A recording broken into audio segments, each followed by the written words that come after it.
First time. তো আমার মনে হয় সে শাকিব খানের জনপ্রিয়তা ছেড়ে যাবে মামুন ইনশাআল্লাহ। উনি হচ্ছেন ব্রিটিশ নাগরিক, কিন্তু ভাইয়া একটু দাঁড়ান। ব্রিটিশ নাগরিক। এখন সোহেল ভাইয়ের কাছ থেকে সোহেল ভাইয়ের পরিচয়টা আমরা জানবো আজকে। আসসালামু আলাইকুম সবাইকে। আর আজকের মামুনের এত জনপ্রিয়তা দেখে আমি নিজেই শকড হয়ে গেছি যে আসলে বাংলাদেশ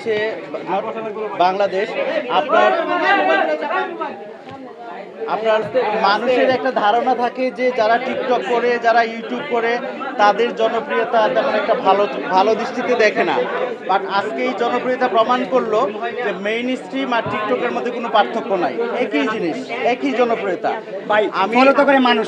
আমি আজকে ওকে অনেকে বলছে যে শাকিব খানের মতো আজকে ক্রাউড হয়ে গেছে। আমি বলছি যে মামুন নেক্সট যাচ্ছে লন্ডনে, সে সেলুন ওপেনিং করে। মাসুদ আমার ভাই এবং লন্ডনে সেলুন ওপেন করবে। সে হচ্ছে ব্রিটিশ গভর্নমেন্টের কাউন্সিলর, সে আসছে এখানে ফার্স্ট টাইম। তো আমার মনে হয় সে শাকিব খানের জনপ্রিয়তা ছেড়ে যাবে মামুন ইনশাআল্লাহ। আর বিউটি সেক্টর যেটা বলবো যে আপনারা অনেকেই প্রশ্ন করছেন যে ও কেন বিউটি সেক্টরে আসলো। ওর যে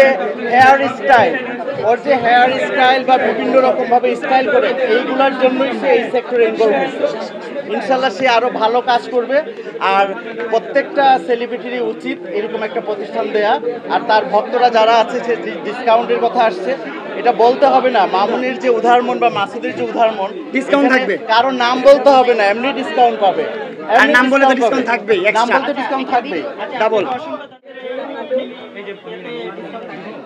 ডিসকাউন্টের ব্যাপারটা হচ্ছে যারা ভালোবাসার মানুষ তাদের জন্য আজীবন ডিসকাউন্ট থাকবে, এবং আমরা সাপ্তাহিক, আমরা মাসিক, আমরা যখন বিভিন্ন উৎসব থাকবে তখন আমরা প্যাকেজ করে দিব, সবকিছু ইনক্লুডেড করে একদম রিজনেবল প্রাইস একটা দিব, যে এটা হচ্ছে একটা সার্ভিসের টাকা দিয়ে 5টা সার্ভিস নিতে পারে।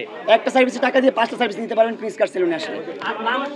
আর আমাদের এখানে হচ্ছে 400 টাকার যে একটা প্যাকেজ আছে, এটাতে হেয়ার কাট পাচ্ছেন, বিয়ার কাট পাচ্ছেন, উইথ ফেশিয়াল পাচ্ছেন, হেয়ার সেটিং পাচ্ছেন, অনেক কিছু সার্ভিস একসাথে আপনারা ইনক্লুডেড পাচ্ছেন। ভালোবাসে তো সবাই, ভালোবাসার টানেই তো সবাই এখানে আসবে। মামুনকে যারা ভালো না বাসবে তারা তো আর তার দরজা পর্যন্ত আসবে না। ভালোবাসার টানে তো প্রত্যেকটা মানুষ আসবে। আজকে এখানে আমরা যারা আসছি সবাই তো ভালোবাসার টানে আসছে, কেউ কি অভিমান নিয়ে আসছে আমরা?